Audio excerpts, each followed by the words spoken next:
MP board class 12th वाले सभी बच्चे ध्यान दीजिएगा। प्यारे बच्चों, अगर आप अपनी भूगोल विषय की परीक्षा में पास होना चाहते हैं, 23 दिसंबर रुक जाना नहीं, परीक्षा का पूरा पेपर आ चुका है। पूरा पेपर सॉल्यूशन के साथ बताऊंगा, इसलिए ध्यान से इस क्वेश्चन पेपर को देखें और अच्छे से याद कर लें, क्योंकि पूरा का पूरा भूगोल विषय का पेपर आ चुका है।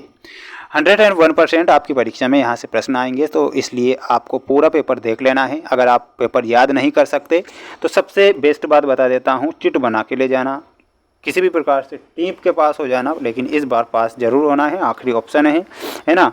करो या मरो की स्थिति आपके सामने अब उत्पन्न हो चुकी है। प्रथम आधुनिक भूगोलवेत्ता कौन थे? तो प्यारे विद्यार्थियों, इसमें आपका सही उत्तर हो जाएगा रेट जेल।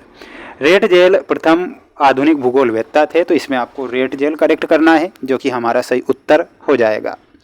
महत्वपूर्ण बात बता देता हूँ प्यारे बच्चों, अगर आप चैनल पर नए जुड़े हैं और इस वीडियो को देख रहे हैं, तो आप सभी बच्चों को चैनल को जरूर सब्सक्राइब करना है।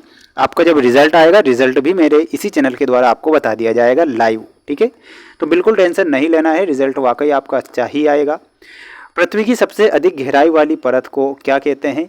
तो उसे कहा जाता है माय डियर फ्रेंड्स क्रोड। तो यहाँ पर आपको क्रोड लिखना है। पृथ्वी के भीतर गहराई बढ़ने के साथ क्या होता है? तो तापमान बढ़ जाएगा। तो इसमें आपको क्या लिखना है? तापमान बढ़ता है। इसके बाद में अगला प्रश्न ये रहा आपकी स्क्रीन के सामने। प्यारे बच्चों, ध्यान से देख लीजिए, एक बार कमेंट बॉक्स में जय श्री महाकाल का मैसेज जरूर करें। इनमें से कौन सा सेल सेलों का जनक है? तो यहाँ पर आपको क्या लिखना है? अग्नि सेल को सेलों का जनक कहा गया है, तो यहाँ पर आपको अग्नि सेल लिखना है। इनमें से कौन सा अवसादी सेल नहीं है? तो अवसादी सेल कौन सा नहीं होगा? ग्रेनाइट। तो यहाँ पर आपको ग्रेनाइट लिखना है। जल्दी से सभी बच्चे चैनल को जरूर सब्सक्राइब करिएगा। अगर मैं आपके लिए इतनी मेहनत कर रहा हूं तो प्यारे बच्चों आपके ही लिए कर रहा हूं, कोई मेरी एग्ज़ाम नहीं है, आपकी है, इसलिए आप ज़रूर एक बार इस चैनल को ज़रूर सपोर्ट करें, है ना। ये आपका ही चैनल है, किसी प्रकार से डाउट है तो आप हमें कमेंट बॉक्स में कह सकते हैं। अधिक गहराई में प्राप्त आंतरिक अग्नि सेल को क्या कहते हैं? तो उसे कहा जाएगा माय डियर फ्रेंड्स पातालीय गैस। तो इसमें आपको क्या लिखना है? पातालीय गैस। अवसादी और अग्नि सेल पर ताप और दबाव के प्रभाव से बनने वाले सेल का नाम क्या है? तो उस सेल का नाम है रूपांतरित सेल। दूसरे में आपको क्या लिखना है? लिखना है रूपांतरित सेल, ठीक है। ध्यान से देख लो पूरा पेपर। वायुमंडल में सबसे अधिक मात्रा में पाई जाने वाली गैस कौन सी है? सबसे ज़्यादा पाई जाने वाली जो गैस है वो है N2, नाइट्रोजन। वायुमंडल की सबसे निचली परत को क्या कहते हैं? तो सबसे निचली जो परत होती है उसे बोला जाता है क्षोभ मंडल, ठीक है। वायुमंडल में ऑक्सीजन का मुख्य स्रोत क्या है? तो मुख्य स्रोत है पेड़ पौधे। तो इसमें आपको पेड़ पौधे लिखकर आ जाना है, ठीक है। तो ध्यान से स्क्रीनशॉट ले लो और अच्छे से पढ़ के जाओ, अच्छे से मेहनत करके जाइएगा। एग्जाम देने जा रहे हो तो बेस्ट ऑफ लक। पृथ्वी की सबसे संकरी पट्टी जिसमें सभी प्रकार का जीवन विद्यमान है, तो इसमें आपको मिलाना है, उसे जैवमंडल कहते हैं।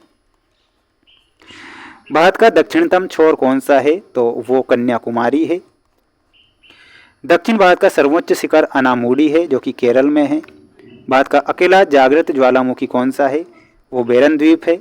और हिमालय की सबसे उत्तरी तथा सबसे ऊंची श्रृंखला का नाम है हिमाद्री। तो इसमें आपको हिमाद्री से मिलाना है। स्क्रीनशॉट ले लीजिएगा, अच्छे से पढ़ लीजिए, अच्छे से मेहनत कर लीजिए। मैं तो मेहनत कर ही रहा हूँ आपके लिए, तो आप भी मेहनत कीजिएगा अपने स्वयं के लिए, ठीक है। अगला प्रश्न देख लो। अगला प्रश्न ये है, एक वाक्य में उत्तर लिखे में आपकी स्क्रीन के सामने प्रश्न आ चुके हैं। भारत का कितना हिस्सा वनों के अंतर्गत आता है? तो वो आता है 23% हिस्सा। भारत के कुल भूभाग का क्षेत्रफल कितना है? तो 32,87,263 वर्ग किलोमीटर। कितना है? 32,87,263 वर्ग किलोमीटर, ठीक है। वर्ग किलोमीटर में लिख देना है। वहीं अगला प्रश्न बता देता हूं, ध्यान से देख लीजिए। किस वर्ष राष्ट्रीय जल नीति पारित होती है? तो 1987 में ये पारित हुई थी। देश के कितने प्रतिशत भूभाग में चावल की खेती होती है? तो 23% में।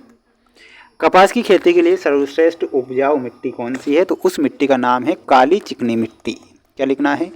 काली चिकनी मिट्टी। ये आपको करेक्ट लिख कर आना है।